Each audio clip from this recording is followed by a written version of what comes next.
Si la Argentina concreta para 2030 lo que habla de que puede concretar en energía, que eso es más tangible porque se están haciendo las inversiones, lo que puede venir en minería, de lo cual hay algo que es bastante cercano, que es volver a empezar el proyecto Bajo la Lumbrera, porque todo lo otro va más diferido en el tiempo, y vos capaz que le metís 30.000 palos de exportaciones nuevas a este país. De actividad particularmente quiero hablar, porque sé que ustedes particularmente se detienen en ese análisis, pero no me quiero ir de la inflación. Menos de 31 es un logro. Sí. ¿Cuánto menos puede haber? Bueno, yo te diría, nosotros, es que estamos con la incertidumbre a dónde termina este shock, pero suponiendo en la línea de lo que hablábamos antes, que se mantiene en 90, que la cosa termina en algún momento de abril, nosotros calculamos 26 para este año. Pero compro, 26. Pero depende. Yo creo que la inflación va a retomar el sendero descendente una vez que se limpie el efecto de este precio, de este aumento del petróleo en el índice de precios, que como vimos, en la medida que se postergan cosas y YPF finalmente cumple su compromiso de 45 días y después de eso se encuentra con un precio del petróleo que como que lo corriste en el tiempo, no es que resolviste el problema. Bueno, después viene la discusión de actividad, que no sé si querés que te haga una introducción. A ver, es necesario que estén los ganadores que son tan ganadores y perdedores tan perdedores. ¿No hay otra forma de crecer en este esquema? Intervenir. Lo que pasa que el tema es que siempre es preferible que la intervención se haga con reglas que previeron momentos como este. Y lamentablemente el gobierno heredó ahí otro esquema, otro problema del gobierno anterior. En el año 2020, cuando el precio del petróleo en el medio de la crisis de la pandemia estaba por el piso, el sector privado negoció con el gobierno de aquel momento, el de Alberto Fernández, con Martín Guzmán de ministro de Economía, el famoso barril criollo. A cambio del barril criollo, que era ponerle un precio más alto que el que había en ese momento, el gobierno le dice, te vamos a poner retenciones de exportación, a la exportación si el precio sube. Y armaron un esquema de retenciones móviles, pero que está capeada en 8%. Y la verdad, cuando vos ves el experimento de países que han puesto regalías móviles u otros esquemas así, que varían en función del precio, las capean a valores mucho más altos. Yo nunca entendí muy bien por qué lo capearon al 8%, porque en realidad si el petróleo sube mucho, los costos no te suben enseguida, y si vos aceptás la lógica de la retención móvil, tendría que haber seguido subiendo. De hecho, si vos mirás las regalías, había experiencia, las regalías móviles de la provincia de Alberta en Canadá, capean como al 30%, pero vos eso ya no lo tenés. Entonces hoy cambiar eso es cambiar las reglas de juego, y cambiar las reglas de juego en un sector que tiene por delante inversiones muy importantes, bueno, te puede generar algún ruido. Después vos vas a cobrar el año que viene más impuesto a las ganancias, porque las empresas petroleras van a ganar más plata, pero lo pagan el año que viene, porque las ganancias este año se pagan el año que viene. Entonces no es que no vas a cobrar.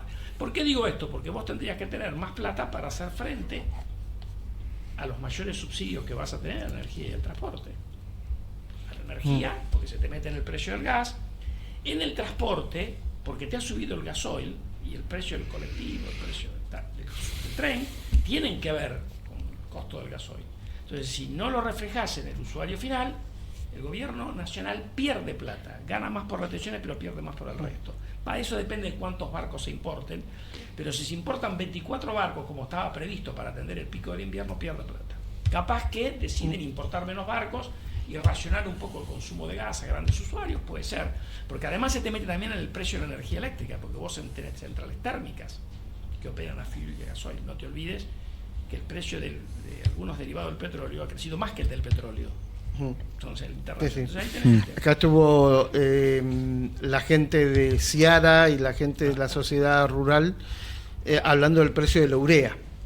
Bueno, además, porque vos, por el estrecho de Hormuz, pasan un montón de cosas. Cuando vos cerraste el estrecho, afectaste la oferta de fertilizantes, más o menos 20-25%, la oferta de polietileno, más o menos 15%, la oferta de aluminio, más o menos 20%, porque muchas de estas cosas, los grandes productores están en el Golfo.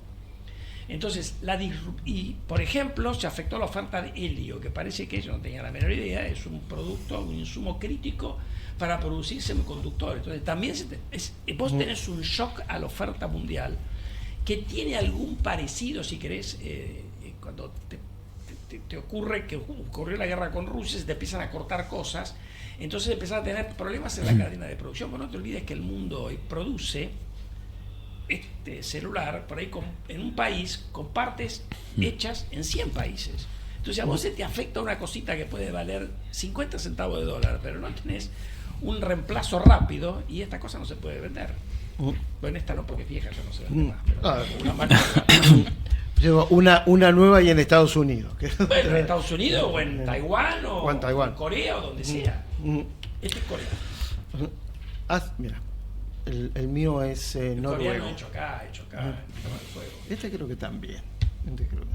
Daniel, y la actividad, digo, recién hablaba, sí, la actividad acá, estamos viendo, el ministro hizo referencia en las últimas horas de que estamos con un PBI récord, exportaciones récord, consumo récord, más allá de que hay que hacerle un doble clic y entender dentro de esos números que hay un montón de diferencias, ¿no?, entre sectores, entre segmentos, pero ¿cómo analizás el andar de la política económica vinculado a la evolución de la actividad económica, teniendo en cuenta que arrancamos por ahí un mes, estuvimos en diciembre, enero, la verdad que rebotó la actividad económica, traccionada por el campo sobre todo, pero bueno, también sectores como la energía, pero siguen rezagados los sectores que generan más empleo, los sectores que también, bueno, tienen mucha preponderancia en el PBI interno. ¿Cómo ves hacia adelante, entendiendo que también el crédito es una variable fundamental también para la actividad económica y eso todavía no termina de arrancar, más allá de las señales que dio el gobierno, el Banco Central, en el último mes respecto a encajes, tasas? ¿Hasta qué hora tenemos? Porque la pregunta está muy buena, pero metió como 4 o 5 cosas muy importantes. Sí, pues se me iban. No, espera, está muy bien la pregunta. Primero, la actividad, con los datos que tenemos, después de haber sufrido el shock previo de la elección de medio término, que fue monumental en términos de tasas de interés, extravagante si querés por decisión del gobierno, pero aguantó bastante bien. En parte ayudada por el taxi de la energía y la minería, y en parte por un cosechón en la cosecha fina, que afortunadamente parece que también se va a repetir en la gruesa, dado que ha llovido después de un enero bastante seco. Eso se iba a normalizar, porque vos fíjate que tenías el cosechón, algo que te va a dar la inocencia fiscal, más allá de que no hayan dado por ahí del todo bien, pero algo te da, igual han seguido subiendo los depósitos en dólares, los préstamos en dólares están, vos tuviste alguna caída de préstamos en pesos constantes, producto del apretón, pero cuando vos miras las tasas de interés y las ajustás por inflación, vos te fuiste de tasas neutras a tasas extravagantes y volviste a tasas neutras, negativas las pasivas. Quiere decir que la parte de precio del costo del crédito ya lo resolviste, te dejó resaca, y sí, te dejó mora más alta, pero en las empresas la mora no es muy alta, la mora sobre todo alta en familias. Entonces vos deberías haber visto, por eso nosotros creíamos que la economía iba a crecer 3,5 este año, porque vos ibas a tener el cosechón, más la continuidad de los otros sectores, lo que dije, la inocencia fiscal, la normalización, que te iba a impactar en algún momento a partir del segundo trimestre o mediado de año, si querés, porque lo peor del crédito ya pasó, porque ya normalizaste la tasa, tenías la economía para crecer. Después el tema del empleo, discutámoslo aparte porque es otro tema. Sí. Diferencias sectoriales, y te agregaría a lo que mencionaste vos, regionales también. El interior está andando mejor que el conurbano. Dentro de los sectores golpeados tenés grandes diferencias también. La industria de alimentos no le está yendo mal, la industria textil le está yendo muy mal, a la automotriz le está yendo mal. Entonces tenés diferencias, más allá de que la venta de autos está bien, tenés diferencias muy marcadas dentro incluso de la industria. Si querés, como nota positiva, construcción, que era uno de los sectores más golpeados por la caída de la inversión pública, venía rebotando, desde niveles muy bajos, pero rebotando. Entonces cuando vos la empezás a mirar 26 contra 25, construcción te va a dar para arriba, no te va a dar para abajo. Va a ser baja, pero va a estar mejor que en el 25. Comercio, que depende un poco de la capacidad de consumo, también en el comercio estás viviendo una gran reconstrucción. Porque ahí hay un shock, que eso tiene que ver con el empleo, que esta es una economía que en términos de productividad estuvo estancada por décadas. Y lo mirás, productividad laboral, lo mirás en la economía y en la mayoría de los sectores, incluida la industria, en el agregado, ¿no? Por supuesto, hay algunos. Sí. Entonces, ¿qué significa eso? Que vos vas a hacer el catch-up de productividad. Porque ahora te van a invertir, te van a meter más máquinas que antes. Eso significa que las perspectivas del empleo no son muy buenas. Por ahí, para una economía que crece, va a generar pocos puestos de trabajo. Sumale a eso la revolución de la inteligencia artificial, que está entrando poco en el mundo, pero está entrando. Y acá en algún momento también, de hecho, ya tenés. Entonces, una cosa es actividad, otra cosa es empleo. Y esta cosa está ocurriendo en otras partes del mundo también. Ahora, el shock es negativo para la actividad, porque le pone un impuesto a nosotros como consumidores de energía que se lo transfiere a los productores de energía. Estos van a tener mejores números, acelerarán inversiones, pero eso no te pega este año, mientras que nosotros vamos a bajar el consumo este año. Algunos desahorrarán para hacer frente a que cargar el tanque de nafta o de gasoil es más caro, pero en general debería ser recesivo. Entonces el 3,5 nuestro hoy está entre 2,5 y 3, por el shock de la energía, suponiendo que termina con los supuestos que dije antes. Si se va a $150 es otro juego, más recesivo, más de todo, peor, más balanza comercial. Ahora, primero, recesión son 2 trimestres consecutivos. Sí, no recesión, menor crecimiento. Por eso, recesión todavía no hay. Todavía parecería que no. Y la verdad que si la foto continúa, la energía, el campo, el sistema financiero continúen así, empujan una actividad económica para arriba.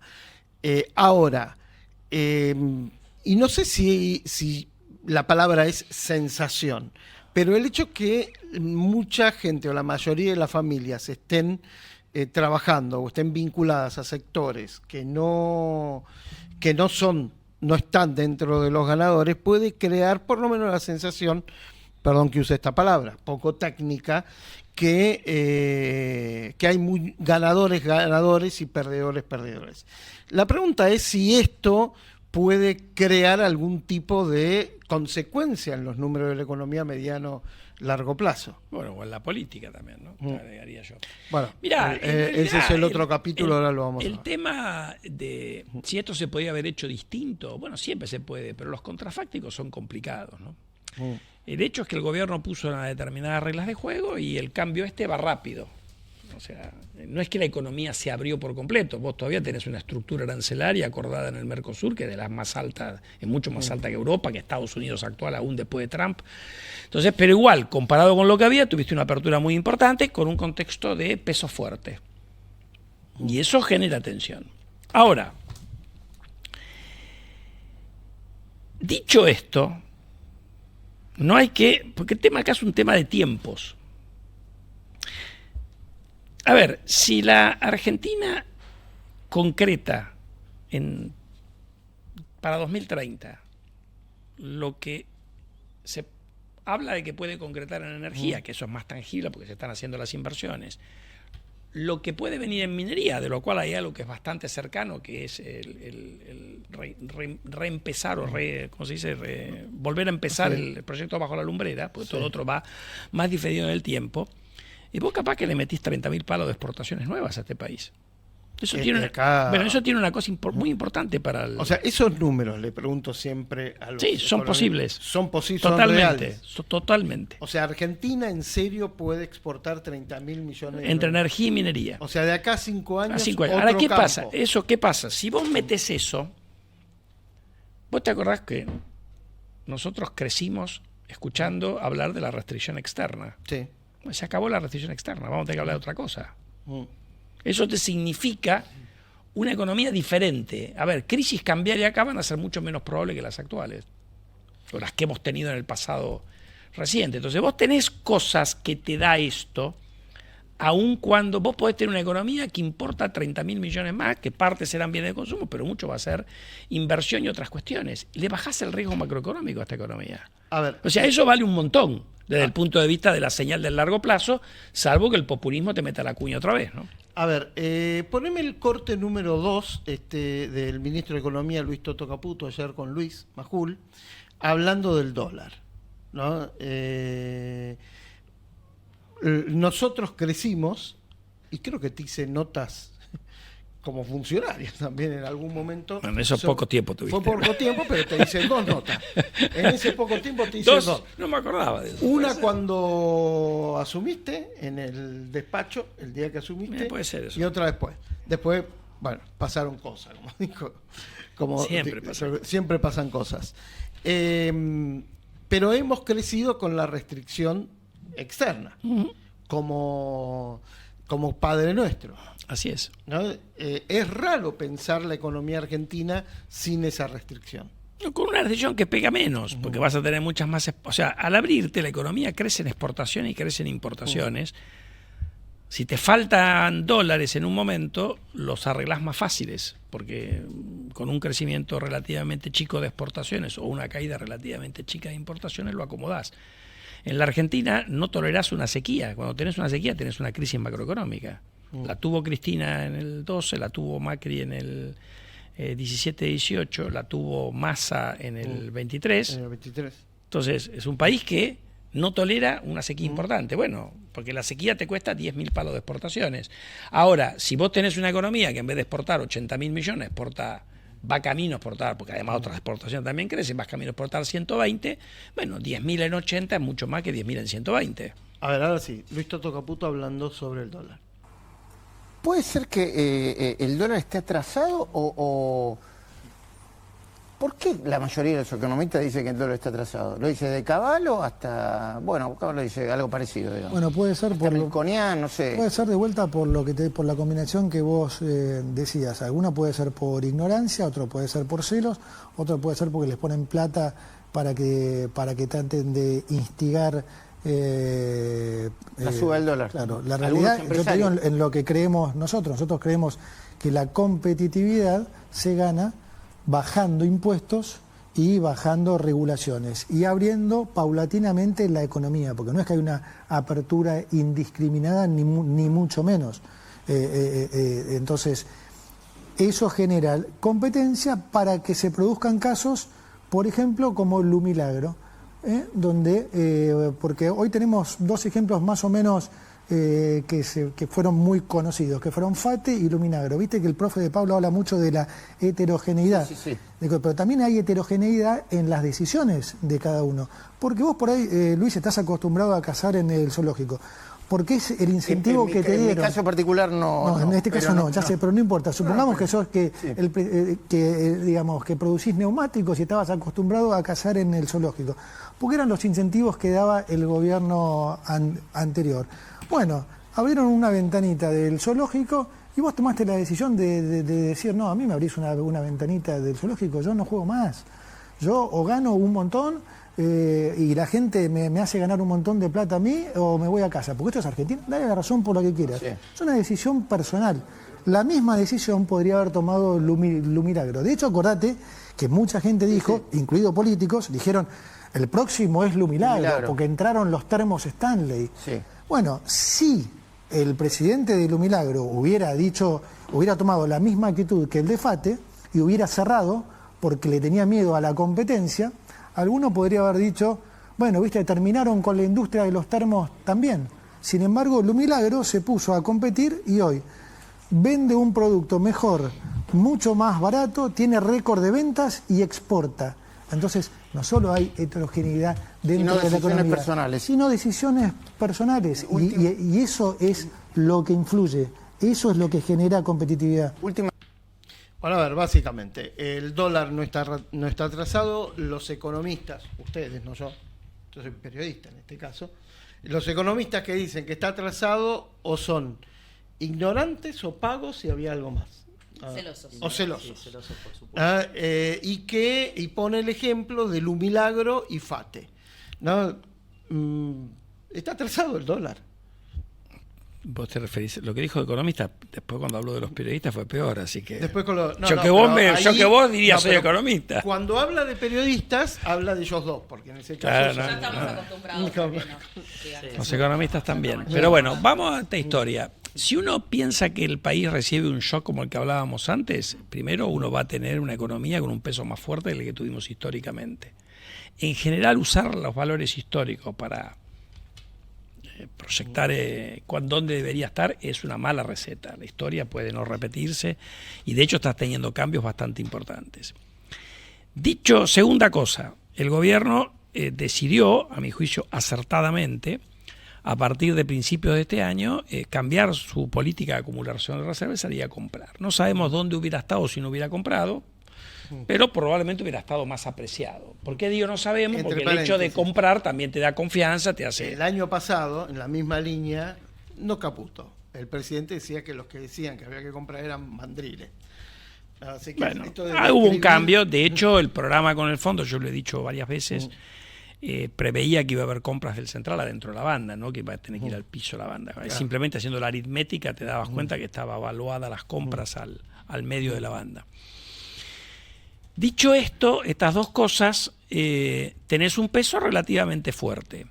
Esto se podía, porque la pregunta es, bueno, como que en alguna medida el gobierno compra tratando de mantenerlo alrededor de 1.400. Podía haberlo hecho a 1.500. O sea, ¿por qué 1.400 y no 1.500? O 1.600. O 1.350. No sabemos bien por qué. Quizás con un tipo de cambio un poco más depreciado. A veces no se puede frenar la apreciación. Esta transformación que está haciendo el sector transable, no agro, no minería, se hubiera hecho en forma menos traumática, si querés. Ahora, dicho esto, viste, mirar, así como yo creo que uno no puede mirar el resultado del balance comercial para concluir, ahí tengo alguna diferencia con el ministro, que si hay o no atraso cambiario, también es cierto que hay una cosa que uno mira y todos los meses crece, que son las exportaciones de servicio que salen en el balance cambiario del Banco Central. Eso no es programadores nada más, es mucho más que eso. Y vos ves que eso crece todos los meses. Estamos yendo alrededor de 800, 1.000 millones de dólares por mes. Y eso es pura mano de obra. Y mano de obra calificada. Bueno, ahí hay desde contadores, auditores, programadores. Es una mezcla de cosas. Y esos aparentemente pueden seguir compitiendo con este tipo de cambio. Entonces también es como que esto, no hay un tipo de cambio que a medida de cada sector. Hay un tipo de cambio que surge del equilibrio de la oferta y demanda de divisas en la economía, donde el rol del gobierno es tratar de imaginar cuál va a ser ese equilibrio. Porque también te puede decir el gobierno, mira, que lo han dicho, bueno, pues si viene un shock de dólares, por lo que hablábamos antes, la Argentina va a ser un país caro en dólares. Bueno, pero eso va a ocurrir por ahí en el 2030.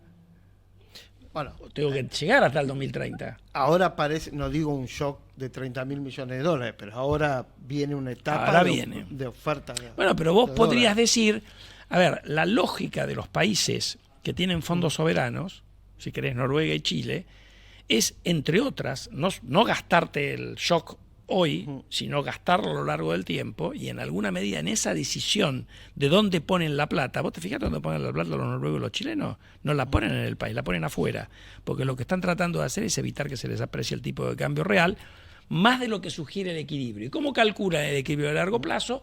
Bueno, los noruegos tienen una fórmula, los chilenos tienen un comité de expertos que determina el precio del cobre de largo plazo, que lo van cambiando. Cuando ese precio, el precio de venta es mayor que ese precio de largo plazo, el gobierno se ahorra toda la diferencia.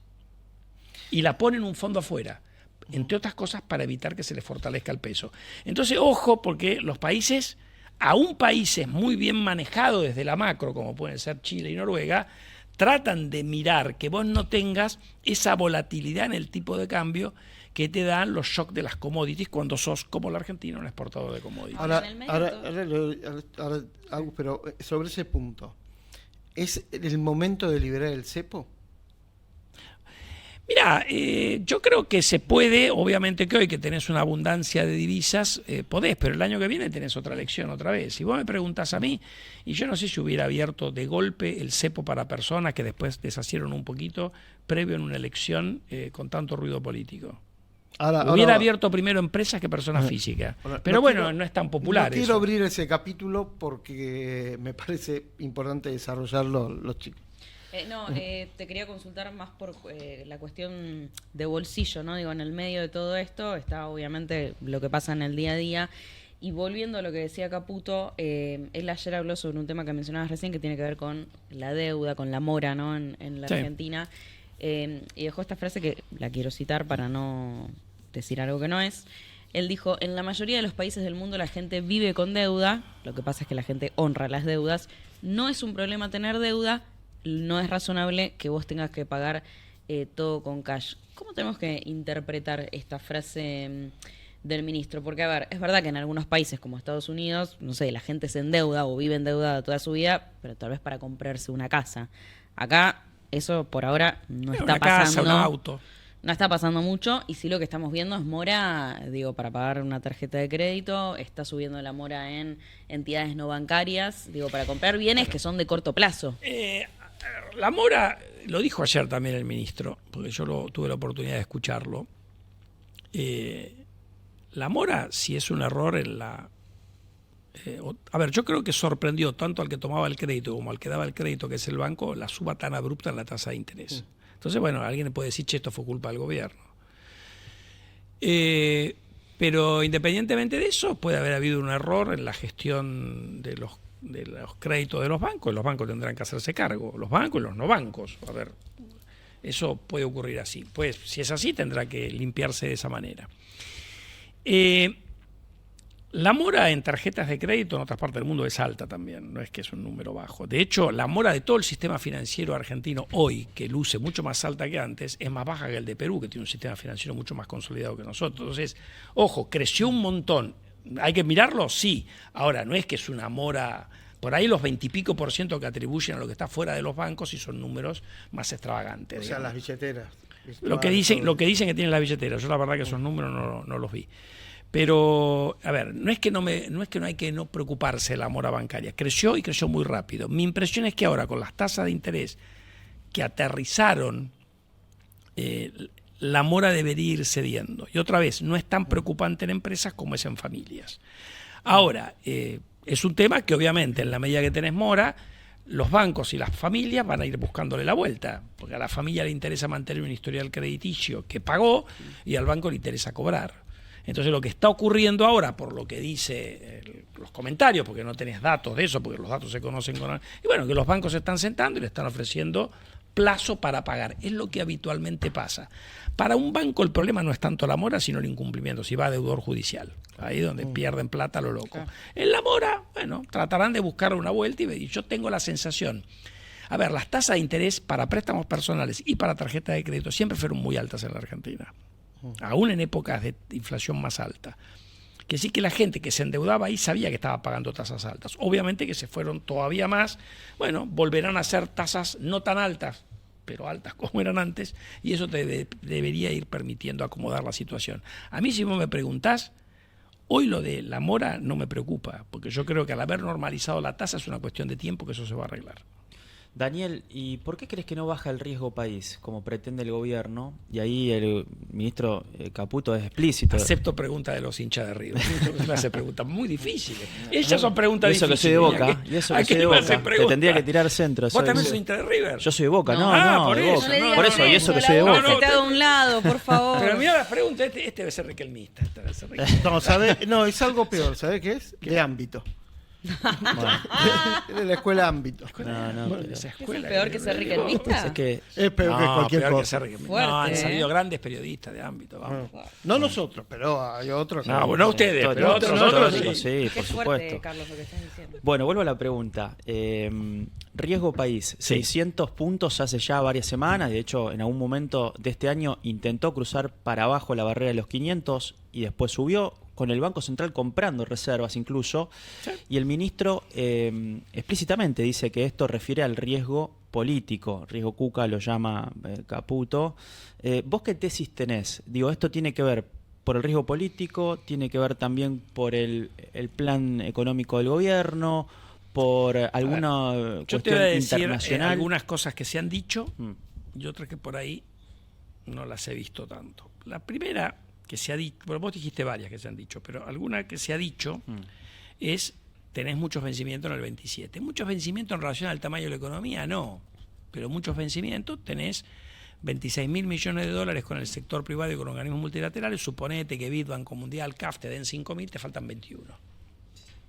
Bueno, ¿son imposibles? No, no es un número, son 3 puntos del PBI. Ahora, ¿Los tenés? Tampoco. Entonces, no accediste al mercado, entonces la gente dice, bueno, los vas a comprar en el mercado, los comprará el Banco Central, ahí te aparece toda la historia de qué van a hacer con la monetización que eso tiene implícita, pues probablemente sea más de lo que crezca la demanda de dinero, van a esterilizar, pero ahí no te van a volver a... No criticaban el cuasi fiscal, ahí entramos en un terreno medio complicado. Se esperaba que Argentina colocara, el gobierno dijo no quiero colocar a tasa tan alta, Ecuador colocó, eso te hubiera permitido despejar un poco parte de eso, pero yo entiendo también que no quieran pagar tasas muy altas. Entonces, en alguna medida lo que están haciendo es comprar dólares y en lugar de acumular reservas, pagan y pagan. Podrán, bueno, con el shock de exportaciones vas a tener dólares para comprar. Entonces, yo creo que eso no debería ser, es un tema que puede influir, porque los inversores no tienen por qué pensar como pienso yo, sí. Parecería que el gobierno lo puede manejar. Segunda cuestión que no se menciona tanto, pero que se menciona indirectamente, es el tema de ¿podrá el gobierno aguantar el superávit primario? Y ahí primario, datos de recaudación, el primario. ¿Por qué? Para abajo. El primario primero lo corrieron para abajo respecto a lo que habían acordado con el fondo. ¿Okay? De 2.2 están a 1,5 en el presupuesto. Ahora están hablando de 1,4. ¿Por qué? Porque vos llevas 8 meses de caída de la recaudación en términos reales. Ayer se lo preguntan al ministro, el ministro dice sí, bajamos impuestos. Pero hay algo más de informalidad, eso fue la respuesta de él. Quizás haya algo que ver en la composición de la actividad, entre formal e informal, que tiene que ver con el segundo punto, pero el hecho es que está más difícil. Es el gobierno que confía que va a tener ingresos extraordinarios por privatizaciones. Sí. Puede ser, si concreta las privatizaciones, estamos hablando de $2.000 millones. Metrogas, Transener. Pero bueno, tenés que hacerlo, tenés que venderla con esta incertidumbre a los precios que esperabas venderla. Te mete un poquito de ruido. ¿El gobierno sigue actuando por el lado del gasto? Sí, sigue, pero le aparecieron algunos misiles. Las dos leyes del Congreso, la de financiamiento universitario y de discapacidad, le meten 0,3, 0,4 de gasto. ¿Cómo lo iban a compensar?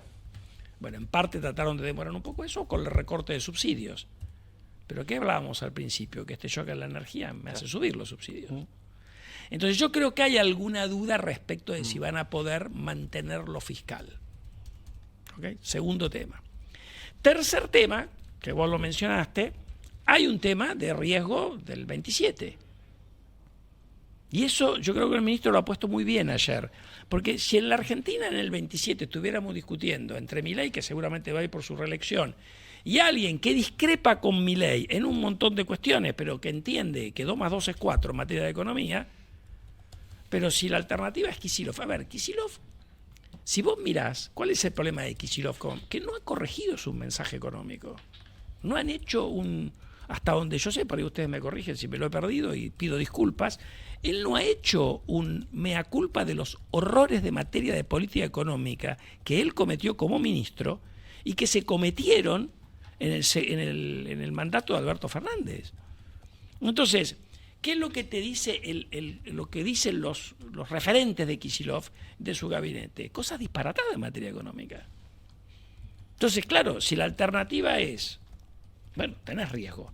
Como dijo ayer el ministro, una probabilidad, por más chiquita que sea, de un desastre, significa una caída. Entonces, ¿hay algo? Para vos, el principal riesgo hoy es un riesgo meramente económico o es un riesgo solamente político? Ahí está también? El político. Yo creo que hay cuestiones económicas, que son las que mencioné antes, pero también hay cuestiones que puede haber la cuestión política. Entonces yo creo que hay varias cosas de por qué el riesgo no fue a perforar los 400 puntos. Tuvo 400 y pico, pero no perforó los 400 puntos, pero era lo que esperaba el gobierno para poder emitir a una tasa de interés conveniente. Porque el central sí emite más barato, han encontrado un nicho local más barato, como que tenés mercados segmentados, pero cuando 27. Quisiste ir al 28, claro, colocaste poquito. Claro. Fíjate que al 27 colocaste al 6, pero el bonar menos, 22 colocaste a 5 y pico. A 5 y pico, perdón. Y el otro 8 y pico. 8 y pico. Pero tenemos lo que dijo ayer el ministro Caputo sobre el 2027. Donde anticipa un paseo por el parque, algo, el patio. Algo por un paseo por el patio, ¿no? Está el mamarracho del otro lado, que están los que te lo extremo, que dice, bueno, pero vuelven y dan vuelta todo igual, por más que lo hayan armado bien. Es entendible esa sensación de la gente. Yo igual soy súper optimista con inocencia fiscal. Creo que ¿Van a salir los dólares del colchón finalmente? Sí, claro. Pero ¿por qué creo que va a salir? Por lo que te dije antes. Yo miro más el mediano plazo. Claro, entonces creo que a diferencia de lo que piensan todos, el año que viene no va a ser el clásico año electoral argentino. Creo que va a ser un paseo por el parque. ¿Por qué? Porque nos va a ir bien y porque vi, por ejemplo, en el Argentina Week a 12 gobernadores opositores decir no hay ninguna posibilidad de volver al pasado, y hablaron mejor de nosotros como gobierno que nosotros mismos. Entonces, cuando vos ves a 12 gobernadores o opositores, digamos, descalificar de esa manera tan contundente lo que hace el kirchnerismo, decís, el kirchnerismo va a quedar jugando como algo más marginal. Y la gran mayoría de la gente sabe que es el infierno, y nadie quiere volver al infierno. A ver, como republicano, demócrata que soy, me gustaría no un mensaje, o votame a mí porque si no todo se va al demonio. No, porque me imagino un minero, una inversión minera de 2.000 millones de dólares que pone $1 hoy para sacar $1 o $2 dentro de 10 años. ¿No?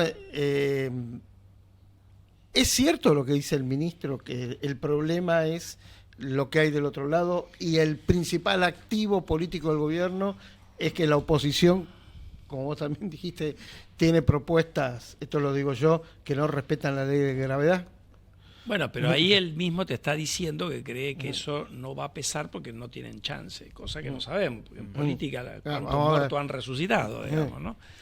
Entonces, yo creo que hay alguna probabilidad remota de que el kirchnerismo pueda volver al poder. Y si fuera un kirchnerismo que aprendió de sus errores y hace buena política económica, no afectaría tanto, pero parecería que no ha aprendido mucho.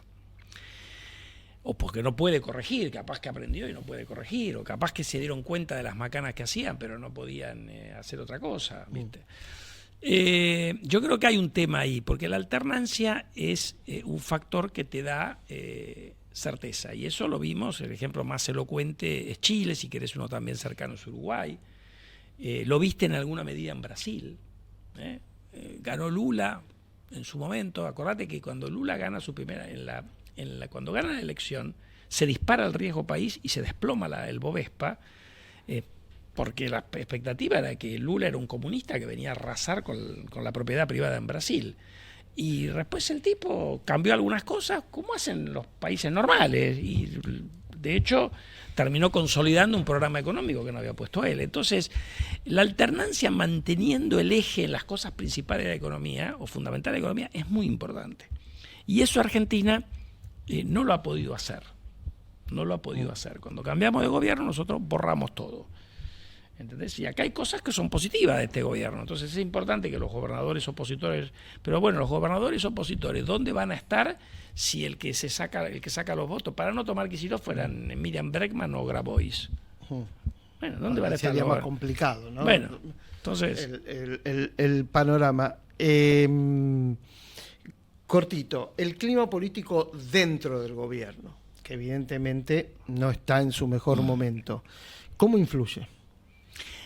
Yo creo que los ruidos políticos generan ruido y como tal no son buenos. Porque genera ruido, me parece que si hay tensiones dentro del gobierno, algo afecta la gestión. El gobierno te dice que no, lo dijo ayer también el ministro, pero el sentido común indica que si vos tenés los diarios hablando todo el tiempo de supuestos escándalos de corrupción o prácticas no éticas, bueno, meten ruido, porque alguien te puede decir, pero bueno, una de las cosas que la gente votó votando a este gobierno es la pureza. Si vos no podés ser tan impuro como los otros, porque a vos te votaron porque criticabas a los otros, entonces capaz que te baja las chances y capaz que le da chances a que vuelvan los otros. Entonces yo creo que tiene alguna relación. A ver, yo creo que es no relevante, o no, demostró no ser relevante el año pasado, porque tuviste algunos líos no menores, como lo de Libra, como lo de Andis, y el gobierno igual ganó la de medio término. La que importaba la ganó, perdió en septiembre, ¿no? Pero la que importaba la ganó con un margen mayor de lo que esperaba, te diría, todo el mundo, hasta el propio gobierno, me atrevería a decir, ¿no? Porque fue 41, por ahí había gente que decía que se había sacado 41, pero fue una diferencia muy importante que le permitió sumar una cantidad de legisladores que le permitieron pasar reformas estructurales muy importantes apenas empezó este año, ¿no?